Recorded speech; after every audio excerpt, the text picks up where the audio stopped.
안녕하세요. 최세영 목사입니다. 지난 한 주도 잘 지내셨는지요?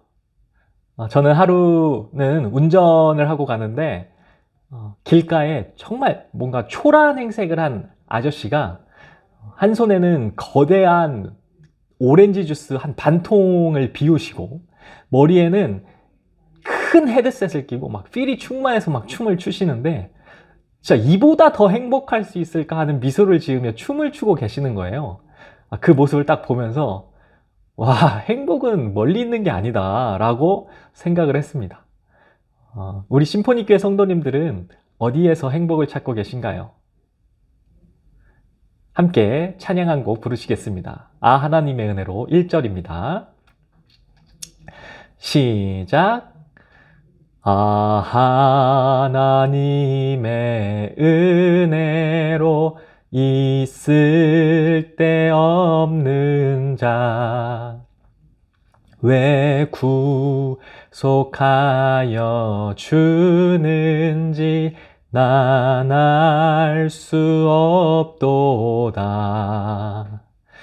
내가 믿고 또 의지함은 내 모든 형편 아시는 주님 늘 보호해 주실 것을 나는 확실히 아네. 아멘. 함께 기도하시겠습니다. 사랑의 주님, 오늘도 저희를 주님 앞에, 말씀 앞에 모일 수 있도록 인도해 주시니 감사합니다. 주님께서 오늘 우리에게 전하고자 하시는 말씀에 귀 기울이며 그 뜻을 깨달아 삶으로 증거하는 우리들의 인생이 될 수 있도록 붙들어 주시고 인도하여 주시옵소서.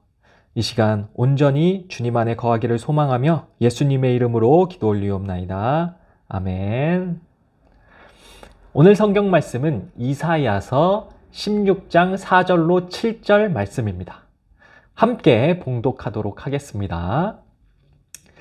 시작. 나의 쫓겨난 자들이 너와 함께 있게 하되 너 모압은 멸절하는 자 앞에서 그들에게 피할 곳이 되라. 대저 토색하는 자가 망하였고 멸절하는 자가 그쳤고 압제하는 자가 이 땅에서 멸절하였으며 다윗의 장막에 인자함으로 왕위가 굳게 설 것이요 그 위에 앉을 자는 충실함으로 판결하며 정의를 구하며 공의를 신속히 행하리라. 우리가 모압의 교만을 들었나니 심히 교만하도다. 그가 거만하며 교만하며 분노함도 들었거니와 그의 자랑이 헛되도다. 그러므로 모압이 모압을 위하며 통곡하되 다 통곡하며 기라레셋 건포도 떡을 위하여 그들이 슬퍼하며 심히 근심하리니. 아멘. 지난주 우리는 이사야의 전체적인 내용을 요약해서 살펴봤습니다. 쉽지 않았죠? 저도 쉽지 않았습니다. 그런데 한번 쭉 훑어서 공부하고 나니 어때요? 이사야의 세부적인 내용을 이해하는 데에 훨씬 도움이 되고요. 이사야의 좀 마음을 이해하고 이사야를 통해 전하고자 하시는 하나님의 마음을 이해하는 데에도 훨씬 도움이 되더라고요. 혹시 지난주 내용이 너무 어려우셨던 분들을 위해 조금 더 간략하고 짧게 요약을 해드리면 이사야는 죄에 대한 심판과 하나님에 의한 구원이 담겨 있는 책입니다. 심판과 구원의 책이에요. 심판의 파트와 구원의 파트를 각각 다시 세 부분으로 나누어서 살펴볼 수 있는데요. 먼저 심판은 예루살렘에 대한 심판, 열방에 대한 심판, 그리고 다시 조금 더 구체적으로 예루살렘의 멸망에 대한 예언을 다룹니다. 그리고 구원의 파트로 넘어가면 먼저 이 구원에 대한 소망의 메시지를 전해요. 그런데 저는 개인적으로 이사야서는 이 부분이 가장 중요하다고 생각하는데요. 이스라엘 백성이 소망의 메시지를 전달받는데도 불구하고 하나님을 거역합니다. 그러니까 안 되는 거예요. 하나님의 백성이 아무리 해도 하나님의 자녀다운 모습을 스스로 갖추지를 못하더라는 겁니다. 이게 스스로 안 되는 거예요. 그래서 그렇기에 하나님께서 택하신 방법이 뭡니까? 직접 우리의 죄를 대신 짊어지신 것이었습니다. 하나님의 종에 대한 말씀이죠. 53장 5절 6절만 같이 읽어볼게요. 제가 읽겠습니다. 그가 찔림은 우리의 허물 때문이요 그가 상함은 우리의 죄악 때문이라. 그가 징계를 받음으로 우리는 평화를 누리고 그가 채찍에 맞음으로 우리는 나음을 받았도다. 우리는 다 양 같아서 그릇 행하여 각기 제 길로 갔거늘 여호와께서는 우리 모두 죄악을 그에게 담당시키셨도다. 이사야의 시대에는 미처 몰랐을 것입니다. 그러나 우리는 알고 있죠. 이분이 예수님이시라는 것을 말이에요. 하나님이 우리와 함께 계신다. 임마누엘로 오신 예수 그리스도. 도대체가 희망이 없는 백성들이었는데 그들이 살 수 있는 유일한 길을 열어주신 것입니다.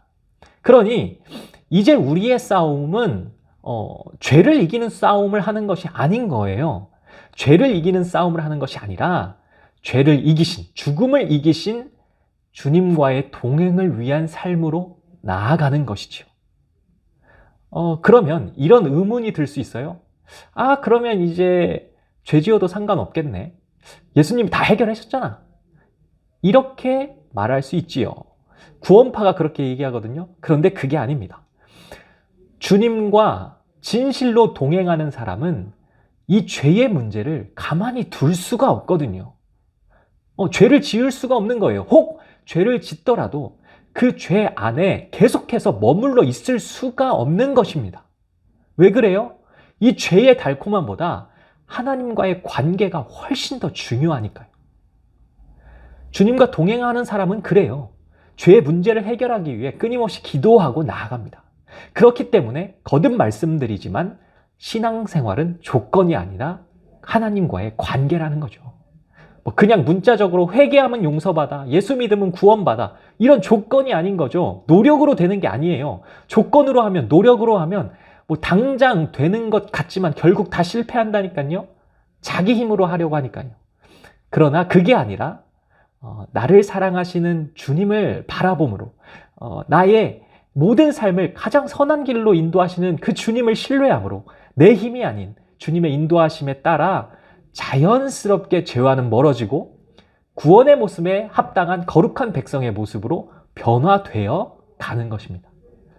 바로 이러한 구원의 하나님으로 인해 변화된 백성들이 가득한 세상, 새 예루살렘의 놀라운 환상으로 이사야서가 맞춰집니다. 지난주 첫 번째 질문이에요. 이사야는 어떤 책이라고 생각하시나요? 이사야에 대해서 알게 된 내용을 편하게 한번 나눠봅시다. 여러 가지 답이 나올 수 있을 것 같은데요. 저는 개인적으로 한마디로 요약하라고 한다면 이렇게 정리할 것 같아요. 인간은 안 되는 존재야. 그런데 하나님과 함께하면 이제는 돼. 여러분도 각자의 언어로 한번 정리해 보셨으면 좋겠고요. 오늘은 그 중에서 특별히 전반부, 심판의 두 번째 파트, 열방 심판에 대한 말씀을 나눠보려고 합니다. 궁금하잖아요. 그들은 왜 심판받았는가? 시간 관계상 전부 다 다룰 수는 없으니 이 중에서 16장에 나오는 모압이라는 민족에 대해서 살펴보려고 합니다. 모압은 왜 심판받았는가? 우선 이 모압이라는 민족이 어떤 민족인지를 살펴봤으면 좋겠는데요. 그들은 하나님의 조카인 롯의 후손입니다. 롯은 소돔이라는 도시에 살았거든요. 소돔과 고모라 할 때 그 소돔이요. 죄가 가득한 땅, 악과 타락으로 유명한 두 도시 중에 하나입니다. 그래도 명색이 대도시였어요. 그러나 죄가 너무나 가득했기에 불과 유황으로 심판을 받게 됩니다. 그때 롯도 그곳에 있었죠. 그런데 천사의 도움으로 피신할 수가 있었습니다. 그런데 롯에게 두 딸이 있었는데 그 딸들이 자신들에게 배우자가 없음으로 인해 자손이 끊어질 것을 염려했고 결국 말도 안 되는 일을 저지르게 됩니다. 아버지 롯에게 술을 마시게 한 후에 몰래 들어가서 그 아버지와 동침하죠. 그 결과 롯의 첫 번째 딸이 잉태하여 아들을 낳는데 그 아들의 이름이 모압입니다. 모압 족속은 그렇게 시작돼요. 그들은 요단강 동편 고원지대에 거주하였습니다. 그 위쪽으로는 동생이 잉태하여 낳은 아들의 후손 암몬 족속이 있었죠. 모압과 암몬. 그런데 이스라엘이 출애굽을 한단 말이에요. 애굽으로부터 나와서 가나안 땅에 가는데 중간에 모압을 지나가면 편하게 갈 수 있었습니다. 그런데 모압이 허락해 주지 않아요. 뿐만 아니라 오히려 이스라엘을 저주하고 방해합니다. 이 일로 이스라엘과 모압의 관계가 완전히 틀어지게 되죠. 여튼 이후로도 계속해서 이스라엘과 모압 사이에 여러 가지 사건, 전쟁이 있었고 이 두 민족의 관계는 나아질 기미를 보이질 못했습니다. 그런데 하나님께서 오늘 이사야 선지자를 통해 그런 모압 족속에게 말씀하시는 거예요. 그게 오늘 본문의 내용입니다. 이스라엘 민족이 다 망해서 쫓겨난 자들 같지만 반드시 다시 회복할 거야. 그러니 모압, 너희는 지금 위기 가운데 있는 이스라엘 민족에게 피할 곳을 제공하여라 라고 말씀합니다. 16장 4절 한번 볼게요. 나의 쫓겨난 자들이 너와 함께 있게 하되 너 모압은 멸절하는 자 앞에서 그들에게 피할 곳이 되라. 그런데 모압이 하나님의 이 말씀을 완전히 무시합니다. 그들이 들은 척도 하지 않는 거예요. 즉 모압은 철저히 하나님 앞에 교만하고 거만했습니다. 바로 이것이 모압의 멸망의 원인이 돼요. 16장 6절로 7절 우리가 모압의 교만을 들었나니 심히 교만하도다. 그가 거만하며 교만하며 분노함도 들었거니와 그의 자랑이 헛되도다. 그래서 어떻게 돼요? 그러므로 모압이 모압을 위하여 통곡하되 다 통곡하며 기랄에서 건포도 떡을 위하여 그들이 슬퍼하며 심히 근심하리니. 하나님께서 말씀하시는 이 모압 멸망의 근본적인 원인은 그들의 교만이었습니다. 여러분, 그렇다면 교만이라는 게 뭐고 겸손이라는 게 뭘까요? 사전적으로는 이렇게 나오더라고요. 겸손, 남을 존중하고 자기를 내세우지 않는 태도. 교만, 잘난 체하며 뽐내고 건방짐. 한국에서는 겸손이 미덕이라고 여겨지죠. 그런데 미국은 좀 많이 다른 것 같더라고요. 당연히 남을 존중하는 것은 맞지만 자기를 내세우지 않는 태도, 이것에 동의하는 미국인이 얼마나 될지 모르겠어요. 당연히 자신감 있게 자신을 표현하고 어필해야 한다고 생각할 것 같거든요. 그래서 그런지 미국 사람들은 하나를 알면 10개를 아는 것처럼 행동하는 것 같더라고요. 반대로 한국 사람은 완벽하게 알지 못하면 모르는 것처럼 행동하는 것 같아요. 여튼 문화적인 차이가 느껴집니다. 그런데 이 겸손과 교만에 대해서 우리는 신앙적으로 다시 생각해 볼 필요가 있습니다. 겸손이란 단순히 남을 존중하고 자기를 내세우지 않는 태도가 아닙니다. 신앙적으로 겸손은 여호와 하나님을 인정하는 삶의 태도거든요. 잘 나가든 못 나가든, 돈이 많든 적든, 건강하든 혹 그렇지 못하든 여전히 하나님과 동행하며 매 삶의 순간 하나님 안에서 살아가기를 원하는, 그렇게 전적으로 하나님을 인정하는 태도, 이것이 바로 겸손입니다. 반대로 교만이란 여호와를 무시하는 삶의 태도죠. 하나님이 있든 없든 신경 쓰지도 않고 하나님이 내 인생과는 별 상관없다는 태도, 하나님을 인정하지 않는 태도, 바로 이것이 교만입니다. 보세요. 전에도 말씀드렸죠. 힘든 일이 찾아오면 백방으로 해결책을 먼저 찾아 헤매는 사람이 있는가 하면, 힘든 일이 찾아오면 하나님께 먼저 기도하는 사람이 있습니다. 무슨 일을 계획하고 실행할 때 자신의 능력을 의지하거나 사람을 먼저 의지하는 사람이 있는가 하면, 무슨 일을 계획하고 실행할 때 하나님께 먼저 묻고 나아가는 사람이 있어요.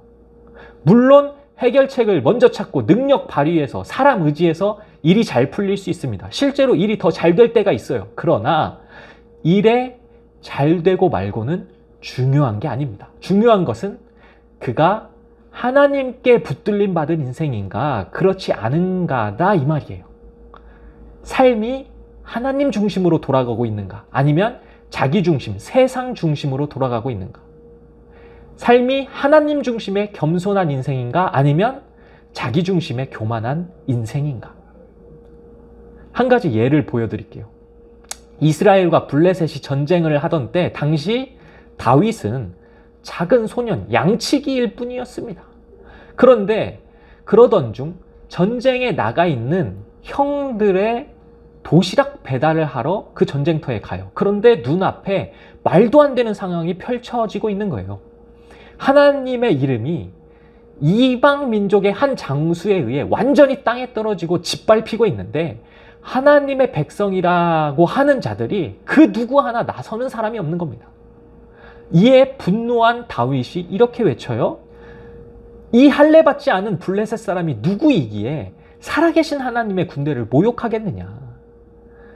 그런데 이 말을 들은 다윗의 큰형 엘리압이 막 화를 내면서 다윗에게 한 소리 하는데 뭐라고 하나 보니까 네가 어찌하여 이리로 내려왔느냐.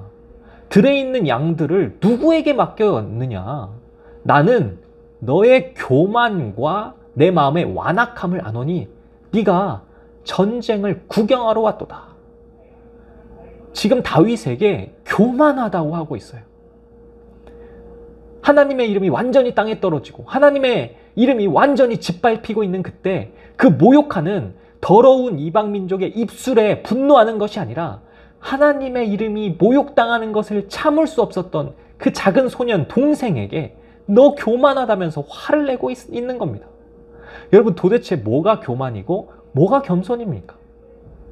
뭐 거인 앞에 자기 분수도 모르고 까불고 겁없이 대드는 뭐 이런 것이 교만입니까? 아니면 아이고 우리가 어떻게 저 거인을 이깁니까? 자기 자신을 낮추고 뭐 자기 분수를 아는 이것이 겸손입니까? 아니요. 겸손은 다윗의 이 태도입니다. 누가 있건 앞에 무슨 상황이 펼쳐지건 먼저 하나님을 바라보고 먼저 하나님을 신뢰하고 이 땅의 통치자가 누구인지를 알고 나아가는 삶. 그렇기 때문에 다윗은 골리앗 앞에 이렇게 고백합니다. 너는 칼과 창과 단창으로 내게 나아오거니와 나는 만군의 여호와의 이름 곧 네가 모욕하는 이스라엘 군대의 하나님의 이름으로 내게 나아간다. 47절에 여호와의 구원하심이 칼과 창에 있지 아니함을 이 무리에게 알게 하리라. 전쟁은 여호와께 속한 것인즉 그가 너희를 우리 손에 넘기시리라. 믿음으로 나아가는 삶. 너무 맹목적 신앙으로 보이시나요? 믿음이면 다 되는 건가? 의문이 생길 수 있어요. 믿음만 있으면 이렇게 무대뽀로 돌격하면 되는 건가? 그런 생각이 들 수도 있습니다. 아니요.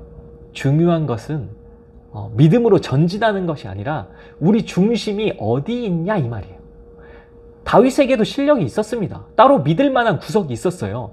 양치기로 살면서 최선을 다했거든요. 양을 지키기 위해 심지어 사자와 곰, 수많은 야생동물과 싸웠습니다. 돌팔매질을 얼마나 연습했을까요? 여러분 다윗은 막무가내로 골리앗 앞에 선 게 아니었습니다.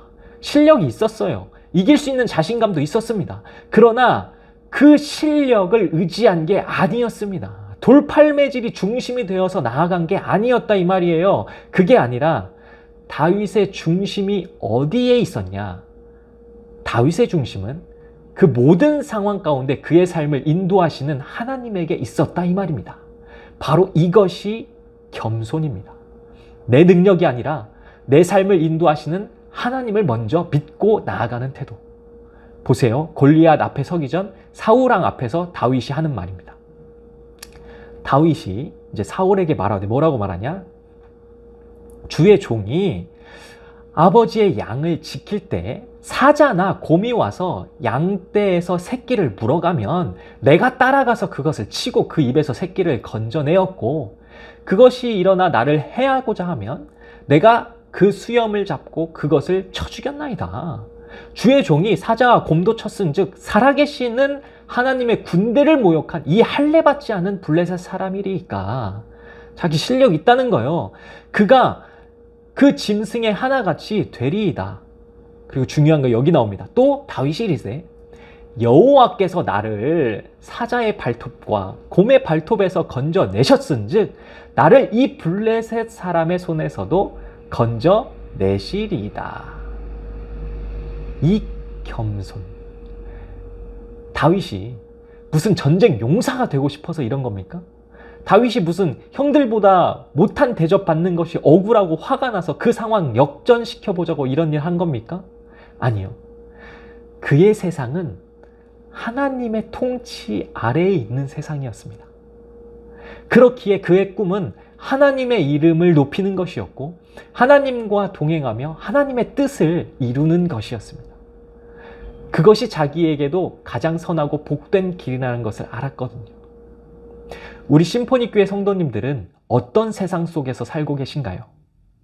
혹 신앙생활은 신앙생활대로 하고 일상에서는 세상의 질서에 따라 살아가는 이중적인 모습으로 살고 계신가요? 아니면 신앙생활뿐 아니라 일상 속에서도 하나님의 인도하심 따라 하나님 뜻을 발견하며 살아가는 이 중심이 바로 선 삶을 살고 계신가요? 하나님께서 말씀하시는 모압 족속의 멸망 원인은 아주 심플했습니다. 그들의 교만이요. 그들의 자기 중심적이고 세상 가치적인 삶이요. 즉 하나님 없는 그들의 삶이 멸망 원인이었습니다. 다윗은 반대죠. 하나님 중심의 겸손한 삶. 우리 심포니교회 성도님들의 삶도 철저히 하나님 중심의 겸손한 삶이 되어 매일 매 순간 하나님의 인도하심을 경험하고 그 풍성한 은혜를 누리는 삶이 되시기를 주님의 이름으로 간절히 축복합니다. 오늘 말씀을 생각하며 함께 묵상으로 기도하시겠습니다.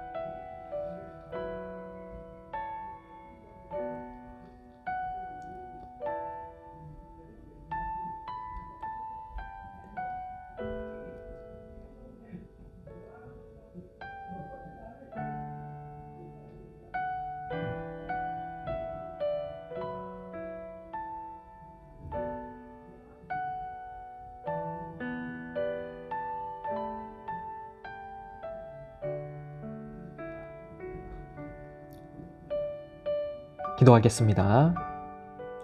하나님 아버지, 우리의 삶이 세상 질서에 순응하고 그것에 사로잡혀 살아가는 삶이 아니라 이 땅을 진정으로 통치하시고 내 삶을 이끄시는 하나님의 손 안에 있는 삶이 되기를 소원합니다.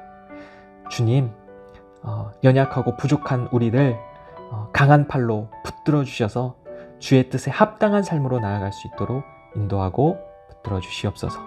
예수님의 이름으로 기도 올리옵나이다. 아멘. 오늘 말씀과 관련해서 3가지 질문 드리도록 하겠습니다. 개인적으로 생각해 보셔도 좋고 목장 모임에서 활용해 주시면 감사하겠습니다.